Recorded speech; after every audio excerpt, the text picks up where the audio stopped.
Good morning. This is All India Radio Kohima.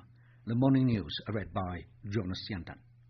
The total number of COVID cases in the country has gone up to 21,700 till last night.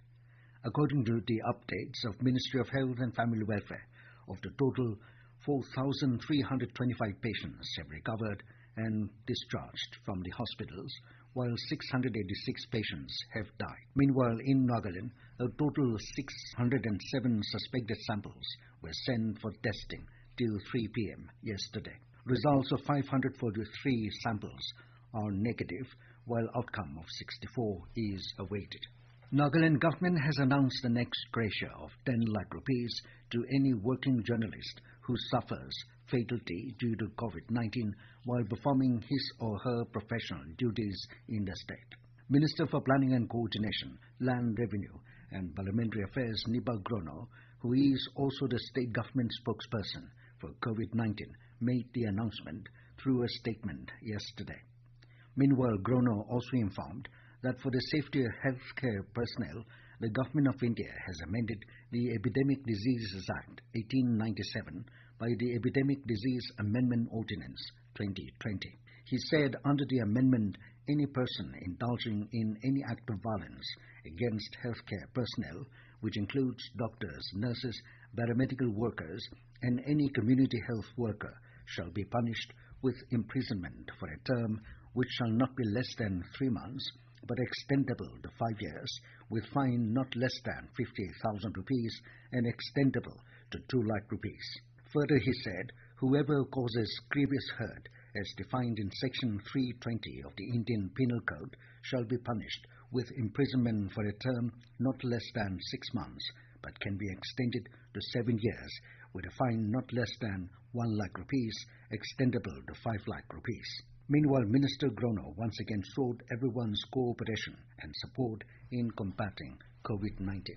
Nagaland government asserted that the Health and Family Welfare Department is making all-out efforts to address the various challenges faced during the COVID-19 pandemic and to ensure the safety of the citizens with a strong support from all sections of the society. Amidst the nationwide lockdown in the fight against COVID-19, completing a month today, Secretary for Health and Family Welfare, Kasune Yome, briefing media persons in Kohima yesterday, said the COVID-19 crisis has brought to light gaps in the healthcare delivery systems, including infrastructural and human resource constraints in the state. He said the state government is therefore giving full support to the department in the expeditious completion of the Biosafety Laboratory BSL-3 at Naga Hospital Authority, Kohima. He has said that the department is pressing hard to enable the state to begin testing samples for COVID-19 by 13th of next month.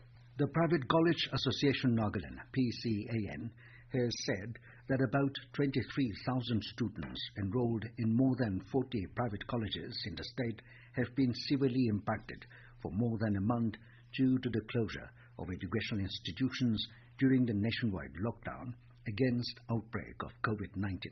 In a letter addressed to Nagaland Chief Secretary yesterday, PCAN said that institutions are trying its best to keep the students updated with their studies through online platforms and other means, but many students are outside the online loop due to poor internet connectivity and also financial problems. It said, in spite of various directives from higher authorities asking educational institutions to switch over to online classes, it cannot fully substitute for traditional classrooms.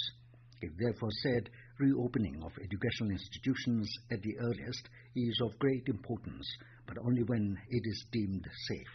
PCAN also requested the concerned authority that conduct of university semester examinations earlier scheduled to start by first week of this month may first be considered before reopening regular classes.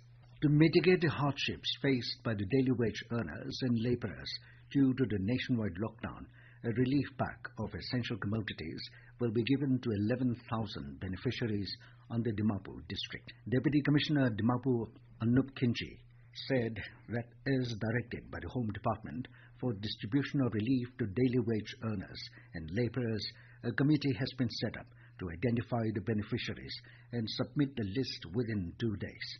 Each beneficiary will have to produce his Aadhaar or voter ID card or any other government ID card.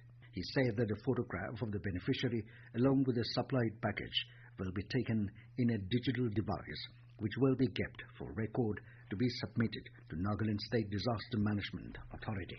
Director of State Council of Educational Research and Training, T. Sekose, has informed all concerned that the National Talent Search Stage 2 examination scheduled for 10th of next month in all the states and union territories of the country has been postponed due to COVID-19 pandemic. He also informed that a new date of examination will be intimated by the National Council of Educational Research and Training, NCERT, New Delhi, and added that one may visit NCERT website www.ncert.nic.in for updates. With that, we end the morning news. Have a nice day.